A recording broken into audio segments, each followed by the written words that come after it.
자, 그래서 이런 식으로 돼서 자기장이 생기면 그 자기장의 세기만큼 유도 전압이 생겨요. 그 유도 전압이 생기는데 유도 전압은 자석의 운동을 방해하는 방향으로 생기고 이때 코일의 가문 개수에 비례하며 시간당 자기장의 세기의 변화에 그래서 비례하는 만큼 생긴단 말이죠. 근데 우리가 앞서서 배웠어요. 자기장의 세기는 됐죠? 네. 자석의 세기는 자기장의 세기에다가 면적을 곱한 값이랑 같다. 타이는. 그래서 이걸 그대로 마이너스 n의 t의 델타 ba로 쓰셔도 무방하고 얘를 훨씬 더 많이 쓴다. 알겠습니까? 이렇게 되는 거예요. 근데 선생님 저는요 아까 선생님 옆이 안 보여요. 옆이 안 보여요. 여기 지우죠.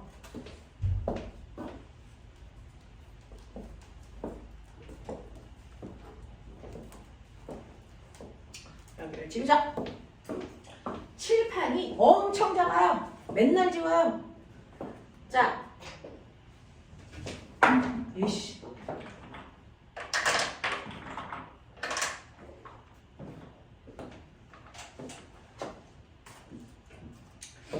자, 그래서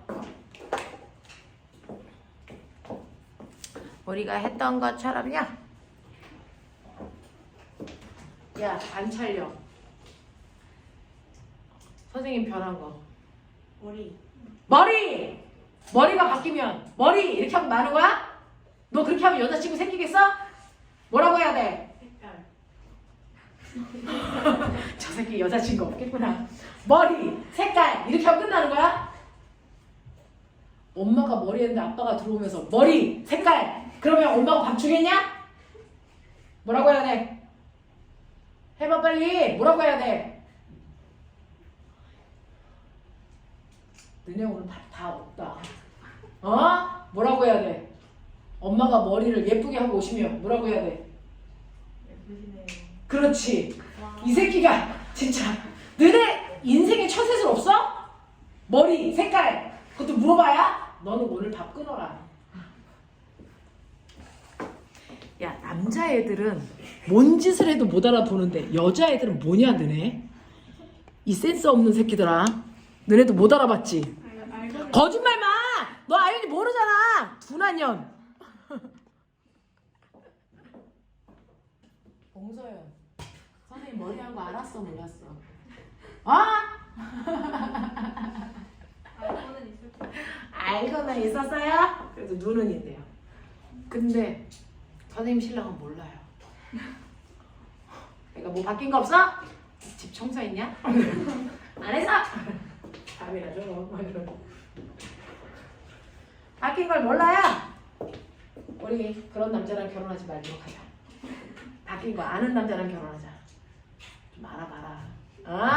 알았어요. 뭘 알았어? 몰랐잖아. 오자마자 알았어요. 너 알았냐? 몰랐지 이 새끼. 야, 너네는 선생님이 머리를 밀고 와도 모를 거냐고. 아, 이런 무관심한 새끼들.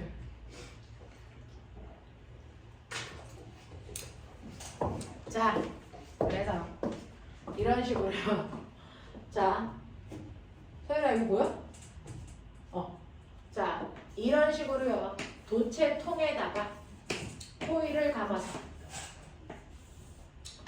우리가 집에다가 공급해주는 일을 발전소에서 하고요. 이 발전소에서 하는 걸 터빈을 돌렸다 그래요. 이렇게 터빈을 돌려 우리 집에다 전기를 공급하려면 이 발전소에서 실제로 만들어내는 건 유도 기전력이라는 전압을 만들어요. 이 유도 기전력은 무조건 자석의 운동을 방해하는 방향으로 코일 가문 개수에 비례하며 시간당 자기장의 세기의 변화만큼 만드는 거죠. 됐어요? 자, 그래서 이걸 똑같이 쓰면 마이너스 n의 t의 델타 ba만큼 만들어요. 요거 알아들어야 되는 거죠.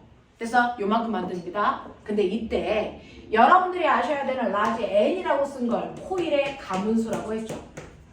근데 잘 보시면 저번 주에 배운 것도 됐어. 솔레로이드에서 자기장이 얼마나 세게 생겨? 라고 할 때 이때도 뭐였습니까? n k2-i 그러면서 스몰 n도 가문수라 그랬죠. 스몰 n과 라지 n은 똑같은 가문수지만 실제로 저 안에 쓰는 의미는 달라요. 스몰 n이라는 건 여기에 10cm 안에 그래서 내가 코일을 3번 감았어. 그러면 스몰 n 안에 얼마 집어넣어야 된다 했어요? 얼마 집어넣는 거라고 했어요? 30. 그래서 스몰 n이라는 가문수는 1m당 가문수로 환산하는 거다. 기억나요? 그러니까 10cm에 3번 감았다는 얘기는 사실은 1m라고 하는 100cm 안에는 몇 번 감은 거야? 30번 감은 거야. 그래서 스몰 n은 무조건 1m 안에 감은 개수로 바꿔서 넣는 가문수예요. 근데 우리가 유도 기전력을 구할 때 쓰는 가문수라는 라지 n은 실제 가문수예요. 실제 가문수. 환산하지 않아요. 그러니까 이 도체 통 속에 제가 3번 감았어요? 그럼 그냥 3 넣는 거예요. 아시겠어요? 요 차이야. 그래서 스몰 n과 라지 n은 구별하는 겁니다. 됐죠? 구별하십시오. 그래서 라지 n은 실제 가문수다. 환산하지 않는다. 되겠니? 이렇게 된다라고 하는 거 기억해 두시면 이런 식으로 해서 전압이 얼마 생겼는지를 볼 수 있어요. 그럼 우리 집에서 전류의 방향을 주기적으로 바뀌어준다는 얘기는 실제로는 얘가 만드는 전압도 한 번은 이쪽이 플러스, 한 번은 거꾸로 이쪽이 플러스 이렇게 전압의 방향을 주기적으로 바꾼다는 거죠. 그러니까 우리가 알고 있는 발전소에서 만드는 전압도 사실은 주기적으로 방향이 바뀌는 무슨 전압을 만든 거니? 교류 전압을 만들어 우리 집에 공급되는 전류도 교류 전류가 생긴 거예요. 근데 선생님 저는 전류의 세계 알고 싶은데 전압 구해주시면 어떻게 해요? 그죠? 그거 오음의 법칙이에요. V는 뭐예요? I, R이잖아요. 그러면 제가 전압값을 가르쳐주면 너네는 전류로 환산할 수 있죠? I는 뭐예요? R분의 V로 하시면 I값 알잖아요. 그러니까 그 발전소에서 전압을 얼마를 만들어줬는지를 알려주면 이 발전소에 있는 전체 저항으로 나눠서 그러면 실제로 우리 집에 공급되는 전류를 알 수 있죠. 알겠습니까? 이렇게 구하시면 돼요. 이렇게 구하시면 됩니다. 그래서 실제로 발전소에서 우리한테 알려주는 건 전압 가르쳐준다. 그 전압을 저항으로 나누시면 전류가 나옵니다. 알겠죠? 이런 식으로 해서 여러분들이 원하는 전류도 구할 수 있고 전압도 구할 수 있고 이렇게 구하시면 된다는 거죠. 이게 발전소에서의 행태예요. 아, 이런 식으로 해서 자석을 이용해서 전압을 만드는 거구나. 됐어? 그래서 전류가 흐르는구나. 이거를 우리는 됐어. 전자기 유도 현상이라고 하는 거구나. 되겠냐? 이걸 전자기 유도라고 한다고요. 그래서 끊임없이 전류가 흐르는 행태를 여러분들한테 여러 가지로 보여드리고 있어요. 자, 그러면 이때요. 저는 이거 가지고 몇몇 개의 문제로 보여드릴게요. 자, 그러면 이렇게 해서 제가 만드는데요. 129페이지 7번 문제 볼게요. 129페이지 7번.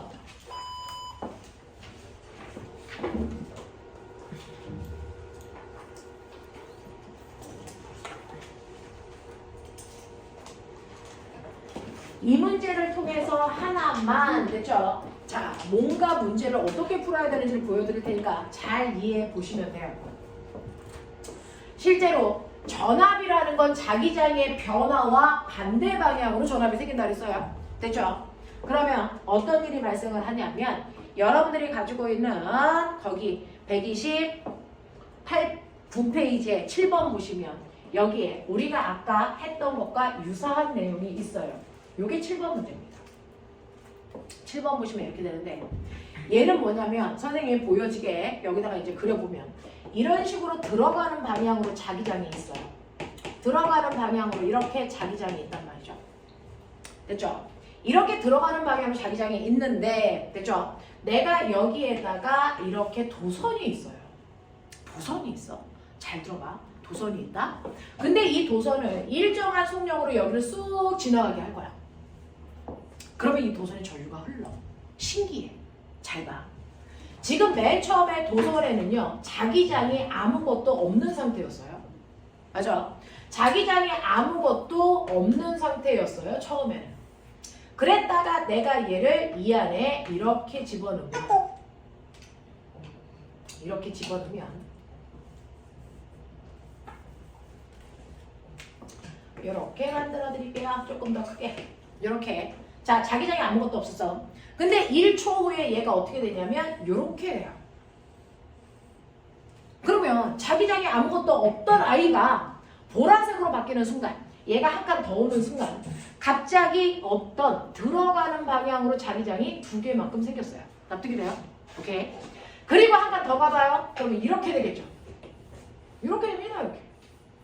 자, 그러면 한 칸 더 갔더니 갑자기 들어가는 방향에 자기장이 4개나 됐어요.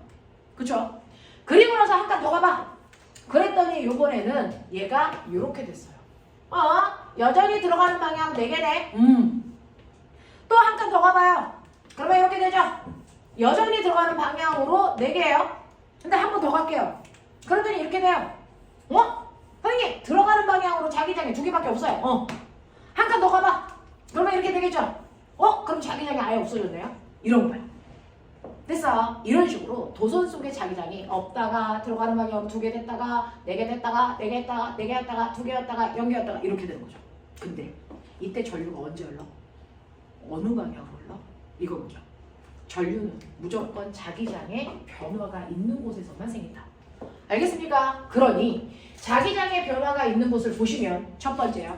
여기에서 여기로 갈 때 자기장의 변화가 있었어요. 얼마? 들어가는 방향으로 이만큼이요. 여기는요. 똑같아요. 들어가는 방향으로 이만큼의 변화가 있었어요.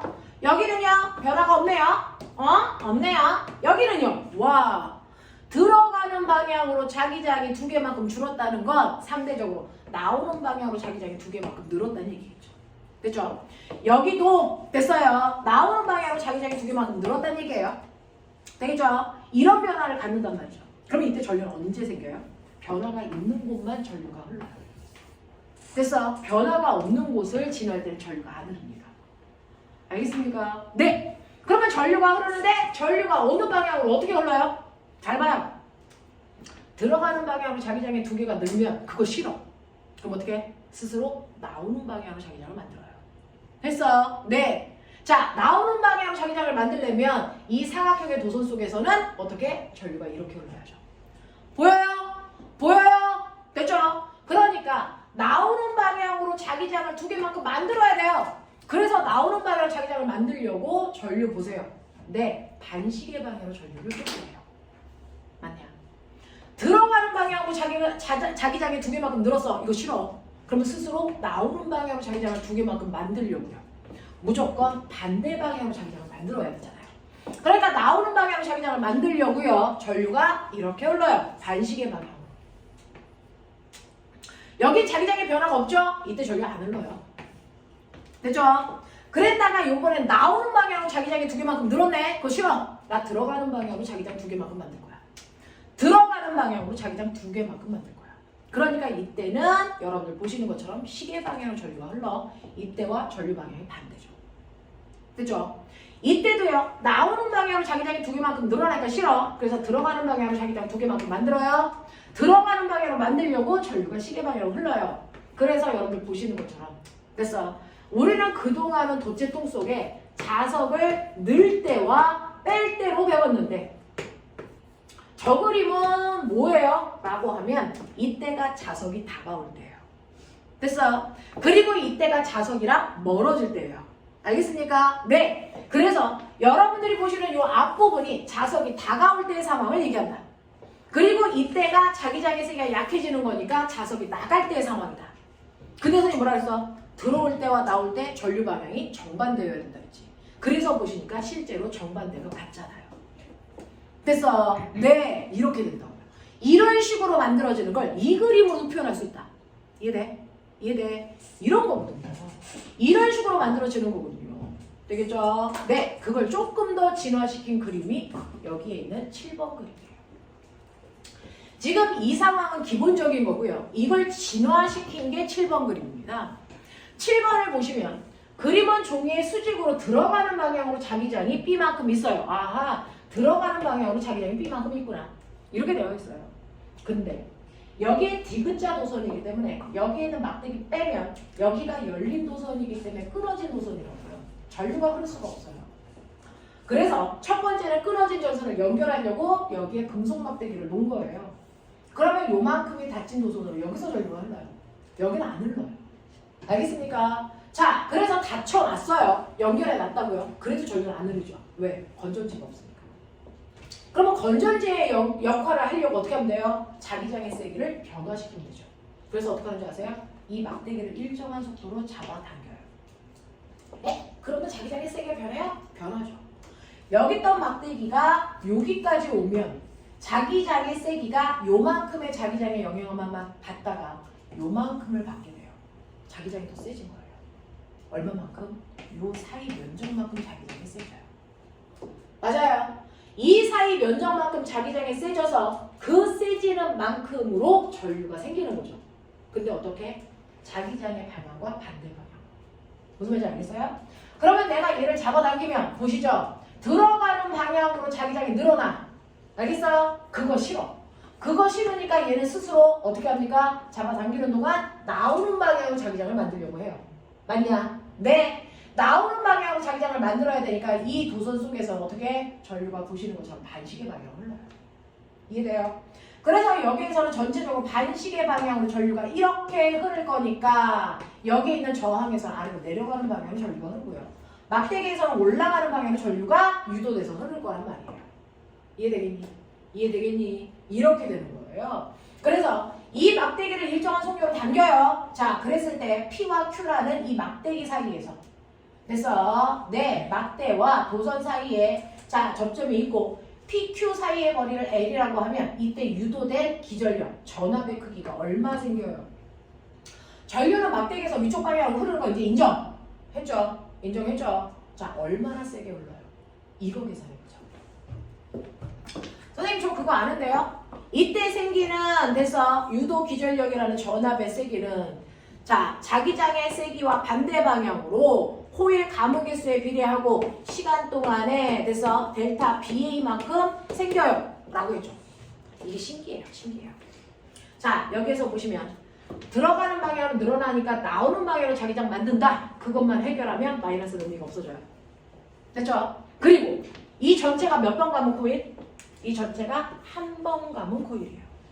됐죠? 네. 그러니까 여기가 1입니다. 하시겠어요? 오케이. 자, 그렇다면 이제 우리는 기전력 구하려면 마이너스 n은 의미가 없으니까 시간 동안에 됐죠? 변화량을 구하면 되는데 쟤를 잡아당기는 동안 자기장의 세기는 일정했어요. B. 변한 건 뭐냐면 면적 때문에 자기장의 세기가 바뀐 것처럼 느껴지는 거죠. 그러면 이때 면적이 얼마만큼 바뀌었습니까? 라고 하면 면적은 여러분들이 알고 있는 것처럼 요 막대기가 움직인 요만큼이 면적 변화량이에요. 이해되죠? 됐죠? 네, 면적이 증가한 양은 요만큼이에요. 자, 그럼 면적 증가량은 요 길이에 요 길이 곱하면 되죠. 맞나? 가로에다가 세로 곱하면 된다. 요 가로 길이를 A라고 하고 세로 길이는 여기 보이니? PQ 사이의 막대기 거리가 L이라고 했으니까 L이라고 하면 되죠. 요만큼 면적이 늘어난 거예요. 됐어? 근데 요 A는 쓸 수 없죠. 불법이 문자죠. 합법적으로 바꾸자. 여기에 있는 거. 우리 거리 어떻게 구하죠? 거속식에서 거리는 속력 곱하기 시간이죠. 됐죠? 여기서 속력 V라고 줬어요. 됐죠?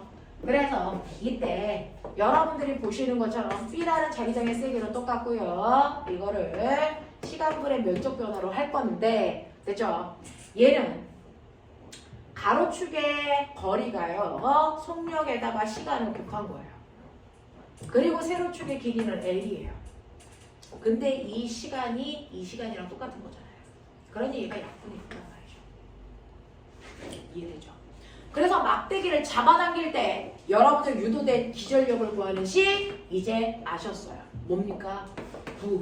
브라보. 못 외우면 병신. 브라보. 브라보만큼 생겨요. 그래서 막대기를 잡아당길 때 생기는 유도 전압의 세기는 늘 브라보만큼 생긴다. 알겠냐? 브라보. 이렇게 간다. 이렇게 간다. 그래서 우리가 알고 있는 이 식이 막대기를 잡아당길 때 브라보로 바뀐다. 이때 B는 자기장의 세기, L은 도선의 길이, 그리고 V는 잡아당기는 속력. 알겠습니까? 요만큼 생겨요. 브라보. 알겠죠? 외우십시오. 자, 그래서 이때 유도된 기존력의 크기는 브라보다. 알겠습니까? 이렇게 쓰시면 된다. 이렇게 하시면 돼요. 요거야. 됐죠? 요걸 한번 보여드리고 싶었습니다. 자, 그래서 요만큼 생기는 거구나. 그게 여기에서 유도된 거구나. 그치? 네. 선생님하고 가능하면 시간 되는 동안 많이 풀어볼 수 있게끔 해볼게요. 자, 그래서 7번 문제가 가장 중요하고 여러분들 혼자서 유도하기 어려울 것 같아서 해봐 드렸고요. 그 다음에 이제 우리 순차적으로 시간 될 때까지 하나씩 볼게요. 자, 저하고 뭐 보냐면 재밌는 그림 하나 있어요. 자, 5번 그림 한번 볼게요. 앞에 있는 문제에서. 문제 읽고 생각 잠깐 해보세요. 5번 문제.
오메가 동그라미 3번, 5번.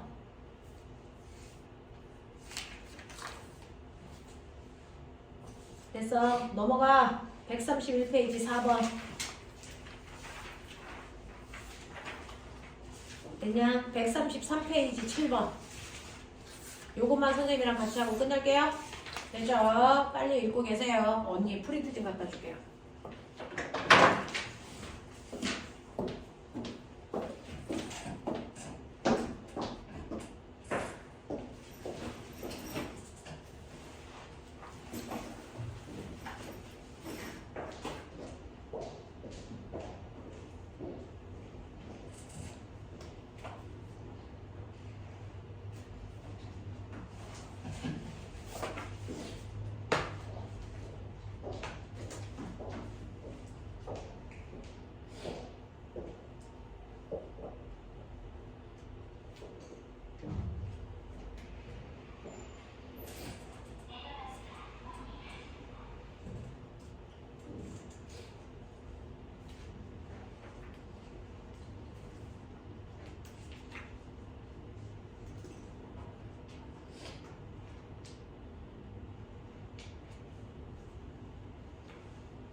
제가 풀이해줄게요. 볼 수 있는 최대한을 보세요.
자, 이제 실점이라는 걸 좀 풀이를 좀 해봐 드릴게요.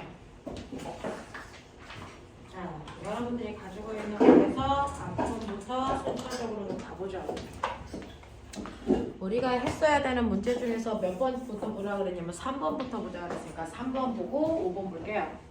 3번에서 보시는 것처럼 지금 자석이 점점 오른쪽으로 가고 있어요. 자, 가고 있으면서 이 x를 통과한 후부터 보는 거죠. y를 향해 가는 거. 그러면 x를 통과해서 나갈 때요. 얘는 나가지 못하게 이쪽에 n극을 만들고 이쪽에 s극을 만들려고 유도전류가. 그래서 x 코일에서 흐른단 말이죠. 그러면 이쪽에 n극이니까 그쪽으로 감아보시면 전류는 얘는 내려가는 방향 B로 흘러요. 되겠죠? 대신에 y의 입장에서는 n극이 다가오는 거잖아요. 그럼 못 들어오게 하려고 위를 n, 아래쪽을 s를 만들어야죠. 그러면 위쪽에 n극이 되게 감으시면 이렇게 얘는 A 방향으로 전류가 흘러요. 되겠어요? 이런 것들 해결하시라는 겁니다. 됐죠? 네. 자, 그 다음에 5번 같은 경우에는 뭐냐면 사실은 자석이 이 위에 있는데 여기에는 마찰이 없거든요. 마찰이 없으니까 자석이 여기 있다가 굴러 내려갑니다. 그러면 어떤 일이 발생합니까? 위치 에너지가 운동 에너지로 전환이 돼요. 자, 운동 에너지로 전환되기 때문에 내려오면 내려올수록 속력이 점점 뭐해질까요? 빨라지겠죠? 그래서 처음에 경사면서 내려올 때 속력이 이따시만큼 빨랐단 말이야. 시간이 지나면. 그래서 속력이 한 20쯤 됐다고 치자. 그 상태로 경사면 아래로 내려왔어. 그래서 내려와서 막 가가지고 그래서 이 금속통 가까이에 왔을 때가 A 구간인 거죠. 금속통 가까이에 오면 이 금속통이 자석이 자기한테 다가오는 게 싫어서 밉니다. 그래서 여기에 N극을 만들어서 여기를 밀죠. 그렇다면 자석은 운동 방향과 반대 방향 힘을 받아요. 마치 마찰이 있는 것처럼. 그럼 속력이 어떻게 될까요? 줄겠죠. 됐어? 그래서 얘의 속력은 줍니다. 급격히 줄 수도 있고 천천히 줄 수도 있고 줄어요. 됐어? 이렇게 속력이 감소를 한다고요. 여기가 A 구간이에요. 그랬다가 자석이 통 속에 들어오면 자기장의 변화가 없어요. 그 속력을 일정하게 가겠죠. B 구간. 됐어? 그랬다가 통에서 빠져나오면 얘는 또 가지 말라고 땡기래. 알겠습니까? 이 얘기잖아요. 땡기니까 운동 방향과 반대 방향의 힘을 받으니까 이때도 속력이 또 줄어요. 알겠습니까? 이런 느낌이야. 이런 느낌이야. 여기가 C 구간이야. 그러니 A 구간, B 구간 평균 속력은요. 네, 처음 속력과 나중 속력의 가운데 속력. 얘는 일정하니까 이 속력. 얘는 처음과 나중에 가운데 속력. 이쯤 되는 평균 속력 같겠죠. 됐어? 그러니까 이거는 A 구간의 평균 속력. 얘는 B 구간의 평균 속력. 얘는 C 구간의 평균 속력. 평균 속력은 A 구간이 제일 빠를 수밖에 없죠. 이런 느낌이야. 납득이 돼요? 이렇게 돼서 실제로 자석이 금속통을 지나갈 때는요. 됐어. 속력이 느려져요. 역학적 에너지 감소한다고. 알겠니? 이렇게 된다. 라고 하는 걸 여러분들한테 한 번 더 해봐. 라고 하면서 어디 하라 그랬어? 넘기시면 제가 4번 하라 그랬나요? 131페이지? 네. 131페이지 4번 보시면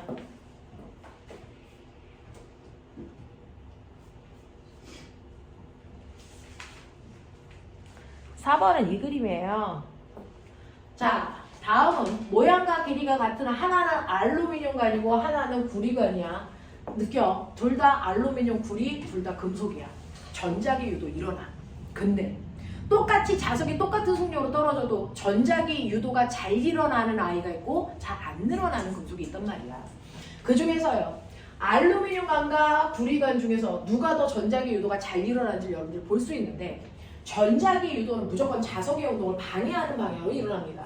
그 힘이 세게 일어나는 애가 있고 조그맣게 일어나는 애가 있고 뭐 그렇단 말이야. 누가 센지 누가 조그만지는 아직 모르겠지만 그러면 세게 일어날 때는 어떨까요? 세게 일어나면 여기에 있는 금속을 내가 떨어뜨리면 방해하는 힘이 세면 금속이 천천히 떨어지겠죠. 만약에 방해하는 힘이 작으면 거의 자유낙하처럼 빨리 떨어지겠죠. 그러니까 떨어질 때 걸리는 시간을 두면 됐어. 그 시간이 그 알루미늄관은요. 됐죠. A라고 하는 자석을 떨어뜨릴 때는 2초 만에 얘가 떨어지는데 구리관은 5초나 걸린대요. 와, 얘가 더 천천히 떨어졌네. 얘가 더 방해를 많이 했네. 이런 얘기 아닙니까? 그러니까 구리관이 전자기 유도가 더 잘 일어난다는 거예요. 무슨 말인지 알겠어? B라는 자석은 바꿔요. 자석의 세기가 다르니까. 그러면 자기력도 다르겠죠. 알루미늄관은 3초 만에 툭 떨어졌는데 됐어. 구리관은 떨어질 때 자기력이 더 세게 일어나니까 적어도 3초보다 더 크겠죠. 그래서 네. 자, 얘가 2초일 때보다 3초일 때면 더 오래 걸렸다는 얘기니까 얘도 더 오래 걸리겠죠? 적어도 5초보다 더 많은 시간이 걸려서 떨어지겠죠. 알겠어? 이런 얘기하는 거야. 그래서 기억은 5초보다 크다. 맞는 얘기고요. 자석은 누가 더 세요? 더 천천히 떨어지는 자석이 더 전자기 유도를 많이 일으켰으니까 더 센 자석이겠죠. 그래서 A보다 B가 더 오랫동안 떨어졌으니까 B가 더 센 자석이네. 그래서 A가 B보다 크다? 틀렸어요. B의 세기가 더 클 거예요. 자, 그 다음에 B가 낙하하는 동안 B의 역학적 에너지 일정합니까? 아니요. 방해를 받으니까 마찰이 작용하는 거잖아요. 역학적 에너지 일정하지 않아요. 마찰 받는 거예요. 그 다음에 자석이 구리관의 중심을 지날 때 구리관 내에는 유도 전류가 흐릅니까? 라고 하는 거예요. 중심을 지날 때도 약간의 변화는 생겨요. 됐죠? 그래서 이때는 흐른다 이렇게 표현하시면 되겠습니다. 되겠니? 그래서 기억, 리을 어디 있습니까? 이렇게 가시면 되겠죠. 됐어? 사실은 엄밀하게 따지면 약간의 변화는 생겨요. 통 속에 들어가면 거의 안 생겨라고 하지만 약간의 변화는 생겨서 얘는 그걸 지적한 거예요. 자, 그 다음에 넘어오시면 어디 하라 그랬죠? 7번 하라 그랬나요? 네, 요것만 보고 끝내드릴게요. 7번만 살짝 빨리 할게요. 자, 그림과 같이 빗면의 동일한 지점의 질량이 같은 두 자석 A, B를 각각 가만히 놓습니다. A, B를 각각 가만히 놓았더니 A와 B의 빗면에 고정된 구리, 그래서 고리를 통과할 때 이 구리라고 하는 금속 고리를 자석이 통과할 때 이때 뭐가 일어난다? 전자기 유도가 일어나서 자석이 움직이는 걸 방해한다. 그래서 더 천천히 내려온다. 이런 얘기예요. 자, 그래서 가만히 놨더니, 자, 가만히 놓았더니 A, B가 빗면에 있는 고정된 고리를 통과한 후에 각각의 속력이 VA, VB가 됐어요. 이때 방해를 많이 받은 애가 속력이 느리겠죠? 알겠습니까? 네. 자, 이때 A와 B가 빗면을 내려오는 동안 A와 B의 가속도의 방향은 일정하고 가속도는 다 아래로 잡아당기는 방향이겠죠. 그래서 가속도 방향은 일정하고 자석의 세기는 A가 B보다 세대요. 와, A가 B보다 세네. 그러면 얘가 방해를 더 많이 받았겠네. 그러니까 A의 속력이 더 느리겠네. 이런 얘기죠. 그러니까 A의 속력이 B의 속력보다 느려요. 이런 얘기예요. 왜? 전자기 유도가 많이 일어나서 자석의 운동을 많이 방해할 거니까. 맞아. 그래서 됐죠? 네, 얘는 속력이 느리게 증가해요. 그렇다고 해서 속력이 준다는 얘기는 아니고요. 내려오긴 하니까 속력이 늘어날 텐데 A 같은 애는 천천히 늘어나고요. B 같은 애는 빨리 늘어나요. 알겠어요? 그래서 도착했을 때 속력이 B가 더 빨라요. 이런 얘기예요. 그래서 A가 더 커? 아니야. B가 더 커. 알겠어? 네, 이렇게 되는 거고요. 불이 고리를 통과하기 직전과 직후 A에 작용하는 자기력의 방향은 같습니까? 라고 하는데 통과하기 직전에 들어오지 마! 나갈 때는 나가지 마! 어때요? 자기력 방향 같죠? 자석이 가고 있는 방향과 무조건 반대 방향이야. 알겠습니까? 통과하기 전이나 통과한 후나 자석의 운동 방향과 반대 방향이기 때문에 얘 같아요. 신기하죠? 빗면을 내려오기 시작해서 수평면에 닿기 직전까지 역학적 에너지의 감소량은 누가 더 큽니까? 속도가 천천히 늘어나는 애가 역학적 에너지가 더 많이 감소했겠죠? 그래서 감소량은 A가 B보다 큽니다. 알겠어요? 네, 이렇게 되는 거예요. 원래는 이 높이에서 내려오면 A도 B도 바닥에 닿을 때 속력이 똑같이 10m/s여야 되는데 A는 방해를 많이 받으니까 A는 속력이 6밖에 안 돼. B는 방해를 조금 덜 받았으니까 8대. 그러면 역학적 에너지의 변화량은 얘가 더 많이 줄어든 거죠. 됐어? 이런 얘기. 방해를 세게 받는 애가 훨씬 더 역학적 에너지의 변화의 감소량이 훨씬 더 큰 겁니다. 되겠어? 그래서 이렇게 가시면 돼요. 알겠죠? 이런 식으로 해서 오늘 여기까지 할 테니까 집에 가서 선생님이 풀어드리지 못했던 문제 134페이지까지 마무리 하시면 돼요. 이게 전기 파트의 답입니다. 되시겠죠? 고생하셨습니다. 다음 주부터 파동합시다.